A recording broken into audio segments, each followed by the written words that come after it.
Olá, eu sou a professora Aline e esta é a nossa aula sobre ecologia. A ecologia estuda a relação dos seres vivos entre si e com o meio.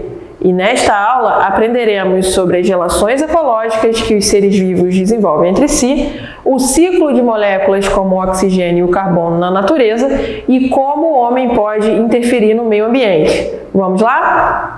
As relações ecológicas são a forma como os seres vivos de uma comunidade interagem entre si.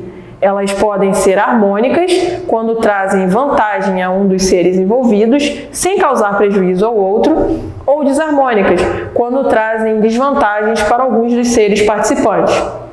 Podemos dividir essas relações em intraespecíficas, quando envolvem organismos da mesma espécie, ou interespecíficas, quando envolvem seres de espécies diferentes. As relações intraespecíficas harmônicas são a sociedade, formada por indivíduos que cooperam entre si por meio da divisão de trabalho. Podemos perceber esse tipo de relação observando as formigas, por exemplo, que você está vendo na sua tela agora. Um formigueiro é dividido de acordo com a função de cada formiga, seja ela rainha ou operária.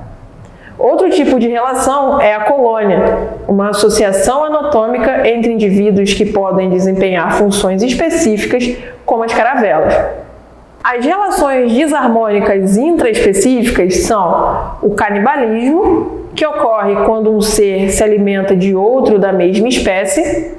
Essa prática é comum ainda em algumas tribos e pode acontecer em casos de acidente onde ocorrem sérias privações alimentares.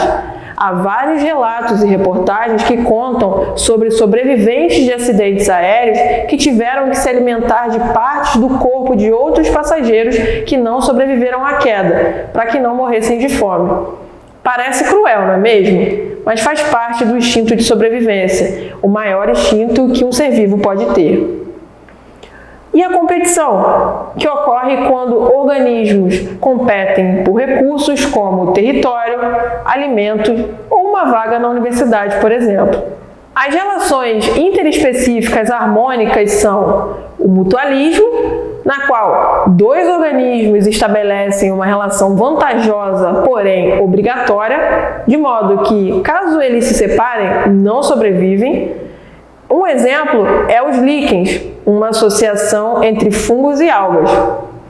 A protocooperação, que é uma relação boa para ambos, porém não é obrigatória, e isso permite que os seres envolvidos sejam livres e possam viver separados um do outro.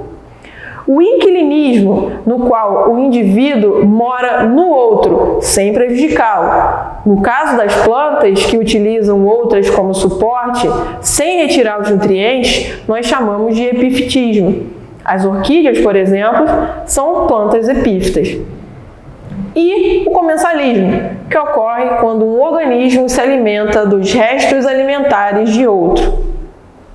As relações interespecíficas desarmônicas são o amensalismo, que ocorre quando a presença de um organismo impede o desenvolvimento de outra espécie. Ocorre, por exemplo, com eucaliptos, que liberam substâncias tóxicas no solo que impedem que outra planta se desenvolva ali. Por isso, é comum observarmos uma floresta de eucaliptos, formada só por plantas dessa espécie. O predatismo envolve captura, morte e alimentação de um ser vivo por outro. É a relação entre leões e zebras, por exemplo. Quando um animal se alimenta de uma planta, chamamos essa relação de herbivoria. Parasitismo ocorre quando o parasita rouba nutrientes do hospedeiro. Os parasitas podem ser vírus, fungos, bactérias, insetos e até mesmo plantas que vivem sobre as outras, roubando substâncias importantes para o desenvolvimento da hospedeira, como é o caso da erva passarinho. Por último, a competição, que ocorre quando dois seres de espécies diferentes competem por alimento, território e etc. Também relacionados à ecologia, os ciclos biogeoquímicos são importantíssimos na ciclagem de matéria na natureza. Ao estudarmos esses ciclos, aprendemos como cada molécula circula nos ambientes naturais, participando de várias etapas que incluem também os seres vivos.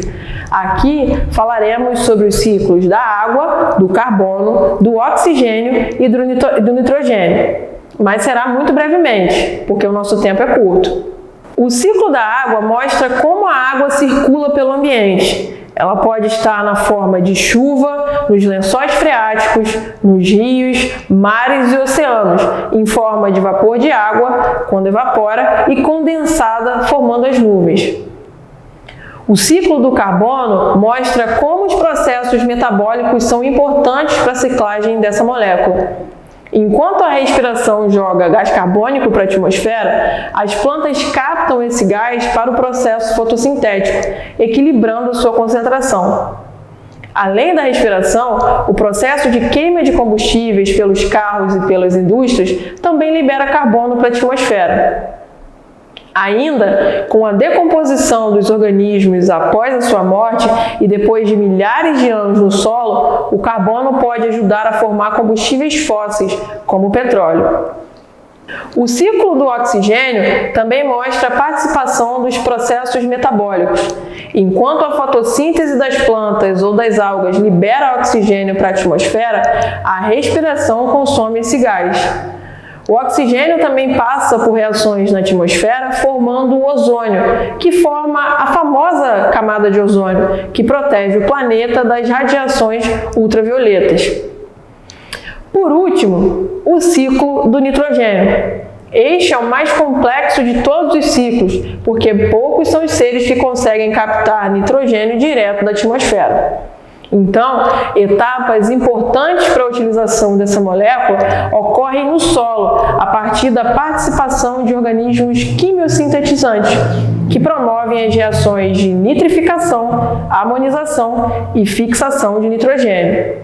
O homem pode interferir consideravelmente em cada ciclo observado.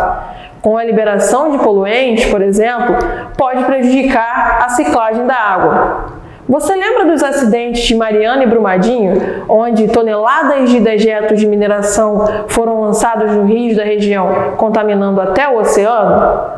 Além do comprometimento de parte do ciclo da água, esses acidentes provocaram diretamente a morte de diversos seres vivos, com a destruição dos ecossistemas em que viviam, sem contar nas inúmeras mortes provocadas pela enxurrada de lama que devastou as cidades, deixando também muitos feridos e desabrigados. É importante lembrar que até hoje, quase 6 anos depois do acidente de Mariana e 3 do acidente de Brumadinho, a empresa responsável ainda não pagou pelos desastres causados. Outra forma de interferência humana na ciclagem das moléculas ocorre com o uso excessivo de combustível fóssil. A queima desses combustíveis lança mais gás carbônico na atmosfera, desequilibrando suas concentrações. Isso também acarreta no aumento do efeito estufa, uma vez que a camada estufa, que possibilita a vida na Terra, é formada por moléculas de carbono. Essa camada tem como função reter parte do calor que recebemos do Sol, fazendo com que a temperatura seja ideal para o desenvolvimento da vida no planeta. Sua espessura é regulada pelo processo de fotossíntese, realizado pelos seres autotróficos. Porém, com o aumento da liberação de carbono, a fotossíntese não tem dado conta e essa camada tem se tornado cada vez mais espessa, o que faz com que mais calor seja retido. E isso provoca, gradualmente, o aumento da temperatura terrestre, que chamamos de aquecimento global, que assim como o resfriamento, que seria provocado pela ausência de uma camada estufa, pode impossibilitar a presença de seres vivos na Terra. Bom, esta foi a nossa aula sobre ecologia. Nela, estudamos as relações ecológicas, os ciclos biogeoquímicos e a interferência do homem no meio ambiente. Espero que ela tenha te ajudado a entender melhor o assunto. E não se esqueça de ler a sua orientação de estudos e fazer as atividades propostas para fixar a matéria. Até breve!